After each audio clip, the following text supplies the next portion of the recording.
Reverendo Emerson, algumas igrejas já estão funcionando. Já realizou algum culto presencial já na Presbiteriana Central também ou não? Já, Diogo, a gente está muito feliz porque saiu esse decreto estadual, né? Sim. Foi muito bem dito por você. Ninguém está fazendo nada à revelia. Na verdade, quando pediram para fechar, nós fechamos. Agora estão autorizando a gente abrir. A gente abriu, só que tem 34 diretrizes para serem seguidas. 34, e as igrejas estão atendendo todas com o intuito de poder abrir de acordo com esses primeiros passos, né? Tudo muito lento, com muitos detalhes, mas graças a Deus a gente já conseguiu fazer o primeiro culto domingo presencialmente. Posso entrar num assunto espinhoso contigo? Claro. É um homem de fé, acho que quem não deve não teme, nunca certeza. temeu, nunca deixou, nunca falou. Diogo, não fale isso, não pergunte isso, sempre deixou tudo muito aberto e é assim que a gente vai ser. Muita gente agora, eu não tenho dúvida nenhuma, está fazendo o seguinte questionamento ou desenvolvendo a seguinte linha de raciocínio.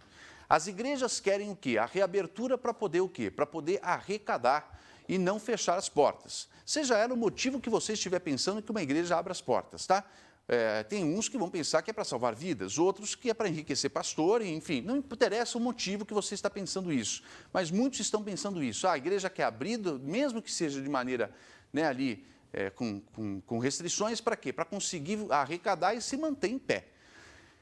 Eu tenho a impressão, quero que o pastor me corrija, que abrir o templo e realizar o culto com essas 34 medidas restritivas dá mais despesa para a igreja do que efetivamente ela consegue arrecadar para se manter em pé. Eu tenho essa impressão pelo que eu vi lá na Presbiteriana, pelos vídeos que vocês publicaram.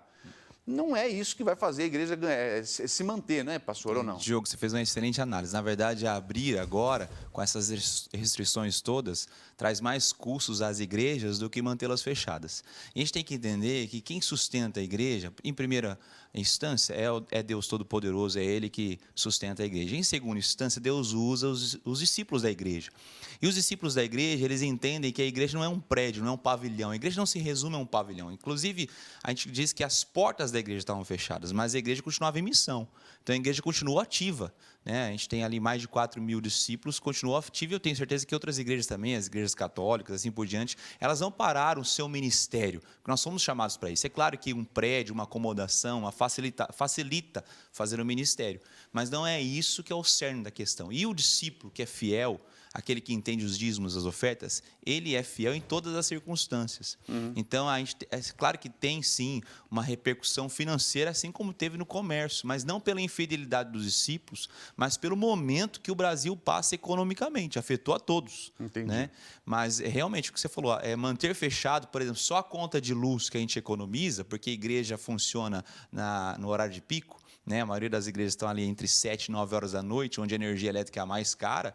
Ela fechando nesse momento, a gente teve uma economia muito grande na energia elétrica. Entendi. Então, a gente vai reabrir com poucas pessoas, então a energia elétrica vai voltar à conta normal. É igual, né? É isso, a gente tem que acender os mesmos números de luz, assim por diante, com muitas restrições de pessoas. Então, na verdade, não é uma vantagem econômica para as igrejas abrirem.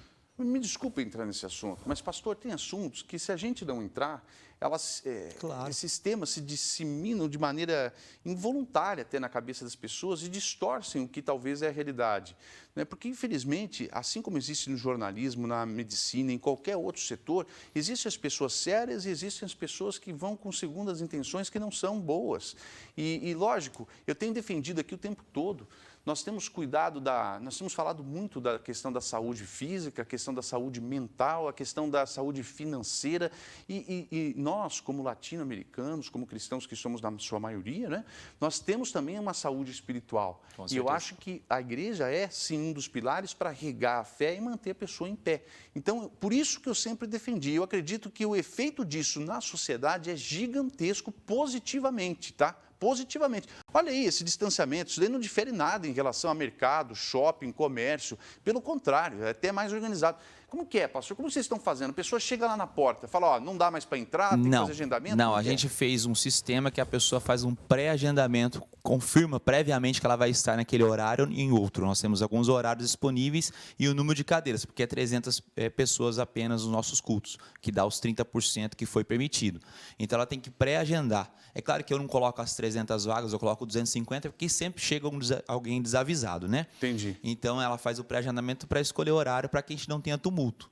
Entendi. Além disso, tem todos os pré-requisitos, os 2 metros de distância das cadeiras, sem abraço, todos de máscara, sem aglomeração nenhuma, nem antes nem depois. Até a saída das pessoas do templo a gente faz gradativa. As pessoas da última fileira, Entendi. por favor. Então a gente faz todos esses cuidados. E as outras igrejas evangélicas estão nesse caminho também, pastor? Sim, sim. Você Todas estão... estão... Vocês têm um grupo de pastores, Isso, né? temos o conselho de pastores. Toda a cidade tem um conselho de pastores, os evangélicos, que tem as grandes decisões, né? Entendi. Em sua maioria, quase todos os pastores seguem o conselho de pastores. Aqui em Londrina, graças a Deus, o pastor Atílio, que é o pastor, que é o diretor do conselho de pastores, presidente, ele tem dado essa direção. De qual e graças a denominação Deus, que ele é? ele é da Batista da Glória. Batista da Glória. O Glória. pessoal da Então, Assembleia também, já percebi que já está realizando também. do mesmo exatamente. jeito. Todos com os mesmos cuidados, seguindo o mesmo decreto, porque não somos nós que damos o decreto, é o governo do Estado que nos deu e o governo municipal. Então, nós estamos fazendo a revelia. E, como foi dito, se acontecer amanhã, o governo do Estado falar assim, ó, vai ter que fechar, assim como foi há 2 meses atrás, nós também vamos seguir as diretrizes. Então tá certo.